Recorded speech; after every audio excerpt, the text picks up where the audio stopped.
Hello there, it's Jay here from Jay's Vintage Junk, and today, yes, we're back on with the C16 repairs. And my IC sockets came in. I managed to get 10 of the IC sockets that I need, so I pulled out, which is U8 there. I'd already pulled out U7. If you remember, when I removed U7 it actually broke up. Anyway, I managed to get U8 out without any problems. U9, which I said I'd also I wanted to take out because I wanted to try it again. Unfortunately, I lost a couple of... I was having a real struggle getting it out, and a couple of pins snapped off it, and I got fed up with it, and I took the cutters to it and I just cut it off and then extracted the legs. Because it's only a 7406 and I've got quite a few in stock, so brand new ones, so I wasn't too worried about it. Excuse me. I believe that was more to do with the fact that the SD to IEC wasn't working with it, rather than the boot issue that I was getting. So anyway, I pulled the 74 LS257 from there and I tested that. I got my Speedmaster set up because my Speedmaster can test 74 and 400 series logic ICs. So I run it through and it said it was fine, and I went through my stocks and I got a couple more out from my stock. And I tested them and got some good ones. So I replaced U7 with one out of my stock, put the one that was originally in U8 back in U8, and I put a new 7406 in U9. And if we have a look on the screen here now, and I just flick on, straight on. If I switch it off and switch back on, ignore that, that's my monitor that's doing that at the top. That's nothing to do with the computer. But as you can see, it fires straight back up. I'll switch it off again, switch back on, and as you can see, every time now, I've cycled it probably about 30-40 times now, and every time it just fires straight back up. So it looks like it was indeed that U7 that was the issue, which was let's get down here, that's U7 there. So it looks like that may very well have been the issue, and it might have actually had heat damage to it, and that's why it broke up the way it did when I tried to remove it from the board. It's not a impossibility, that. But like I said, that is the same IC that was already there, and I don't think that U9 is really anything to do with the booting issues. Like I said, that may have been to do with why I couldn't get the SD to IEC to load. But yeah, it seems though we are finally, even though we've lost a TED, which is a shame, it looks like we are finally making progress. Like I said, let's switch off again, switch back on, and every time now, like I said, it comes straight up. So I think what we'll do is I will dig a keyboard out, we'll try connecting the keyboard up, and I don't know if we can try, should we try some tape software, or should we try getting the SD to IEC to load on it? We might try both actually. I'll switch this off and I'll go and get a keyboard. I think I've got a keyboard we can use kicking about around here. Ah, here we are.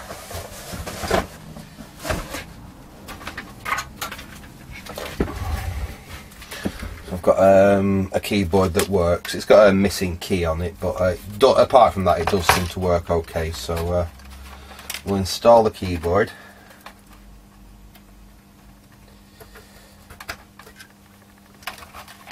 There we go. I'll get you down here and show you what I'm doing. Oops. So I've just stuck the keyboard in front so I can use it. I think we'll try loading that tape software again. I don't know if it's going to load, because I don't even know if the tape's any good, but it'll let's see if I can find what I've done with the data set for this thing. What have I done with it? I'm sure I just saw that before. I'm doing the usual, I'm losing stuff again. So the worst thing I can ever do is tidy this workshop up, because I can guarantee I'll spend the next like 2 weeks looking for stuff. Where on earth is that gone? I've literally just seen it.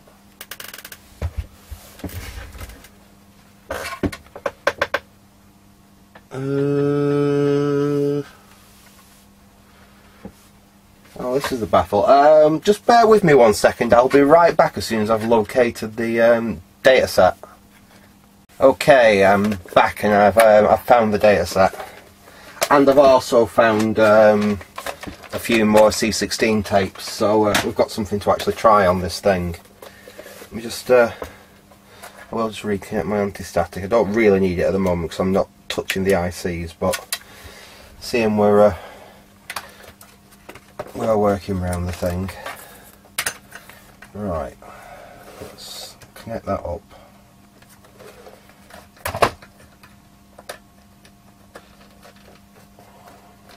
There we go. So that's that plugged in. We've got the tape data set now plugged in. I hope you can see that. Let's switch back on. Yep, and it's come back on. Now what have we got here?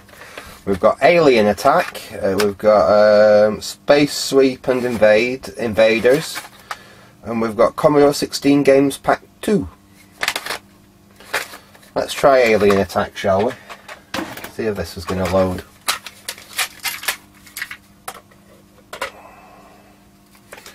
Right. At least it'll show if we were making any progress at all. What? Ah, there we go.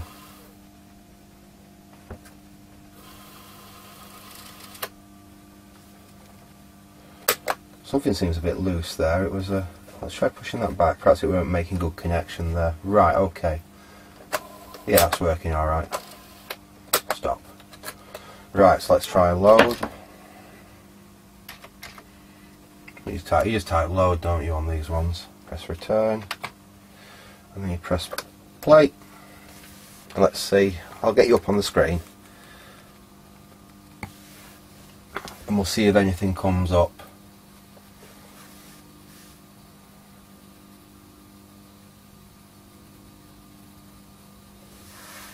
It's a while since I've actually loaded any tape software on a C16 or a Plus4. I don't think you don't have the same thing where you don't have the old stop, press play on tape and what have you. That the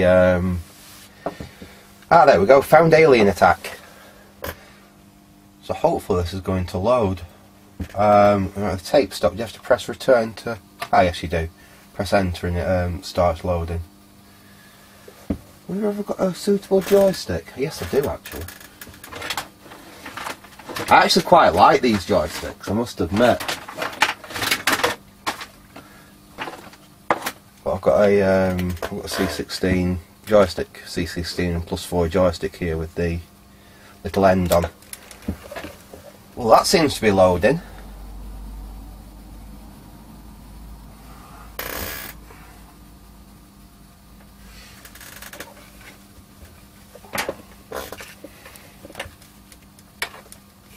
So we'll let this load, and we'll see if we can actually if this game's actually going to play. And then we may have a quick play with the SD to IEC and and see if we can get something to load from that.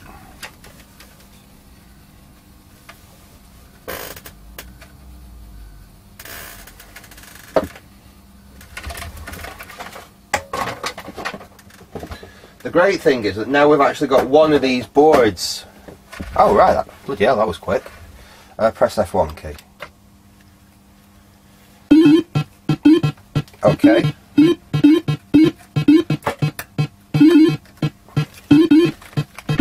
I can't get the joystick. Ah, there we go.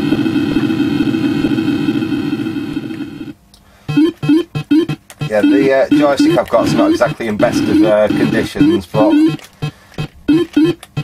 yeah, I think this joystick needs a service. Both the fire and the directions aren't very good on it, but at least we've proved a point. We definitely have a...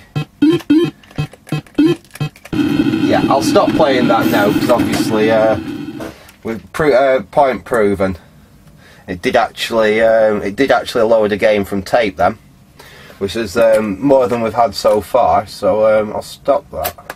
I'll switch the computer back on. I'll just rewind that tape.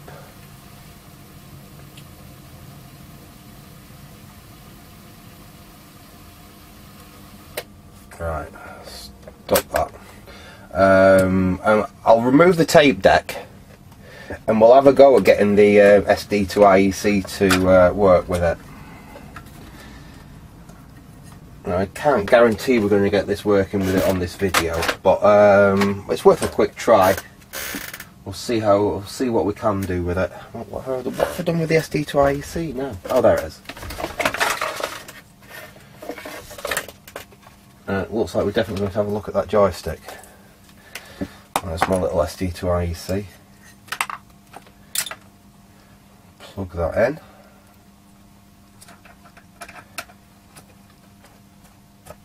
Like that. And because obviously this is designed for the C64, the cassette connector is different, so we're just going to parasite some 5 volts off the board.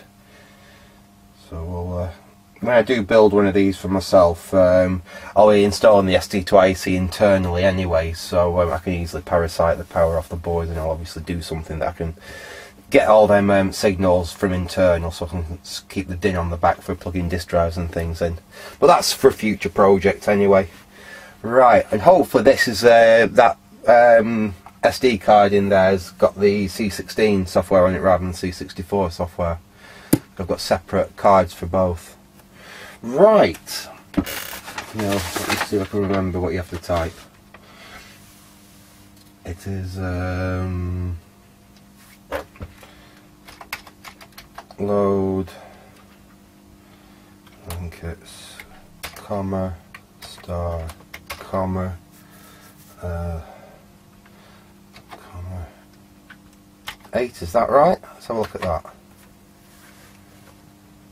Well, it's certainly accessing the SD to IEC because I saw it load, saw it light up then, which it wasn't doing before.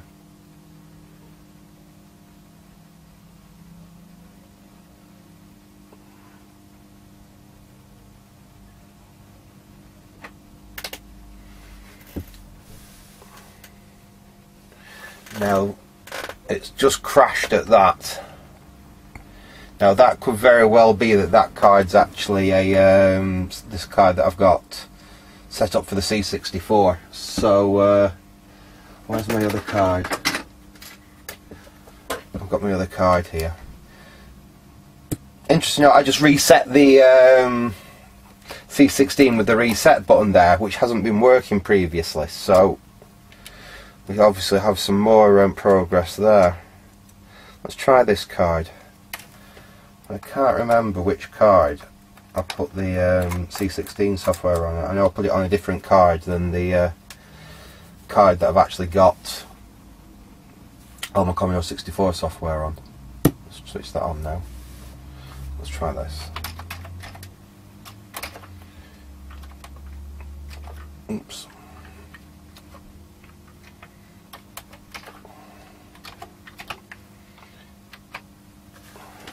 See if this comes up.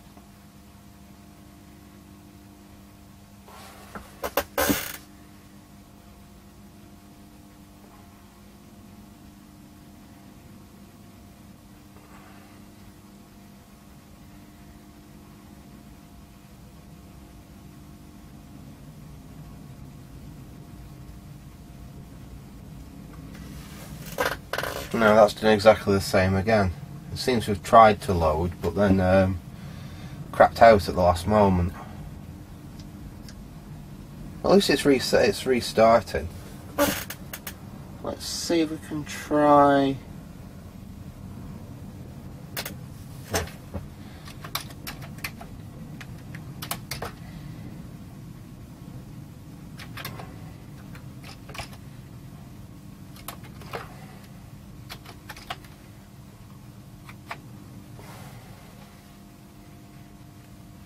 Yeah, I can't remember.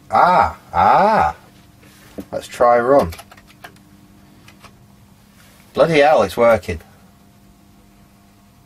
There we go. Oh, I think this is my C64 one actually. It's just got the file browser for the. So I need to try this again with the other SD card in. So yeah, because there's no C16 software on this SD card, it just happens to have the C16 file browser on it. So I'll switch back off. We'll take the card out and try the other card. But you saw it actually did boot up to the file browser then. So again, we are making definite progress. Let's try again. I love that fact it actually starts up every time now.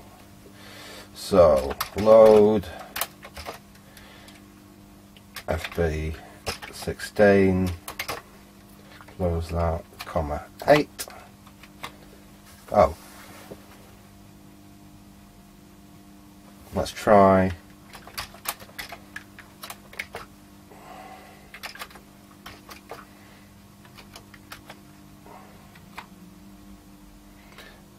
no, so it must be the other card. Well, nothing will run, will it? Unless this card didn't work when I tried doing it, but the other one definitely did. I'll just try it again. I mean, this is by the by, really. I already proved what I wanted to prove, that the computer is actually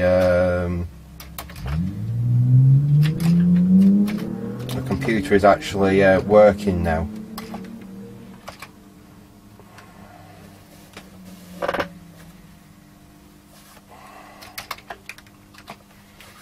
It's just that I don't, like I said, I don't think there's anything on here that we can actually run on this computer.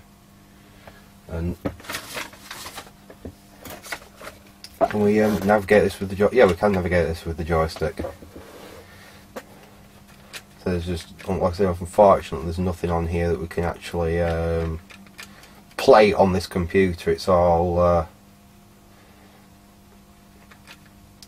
for the C64 on this particular SD card, and it looks like something's happened to the other SD card that I copied it on, because it's obviously not running the file browser on there. Maybe you can hot swap these just to see if there's anything on the card, because I presume that's loaded into RAM now. Just sorry, it's going to be a bit of a rambly video. Alright, let's stick that in. I don't know. I don't know if this is going to work or not. No, it just kicks you out. I wish I could remember some more of my basic commands for the C64.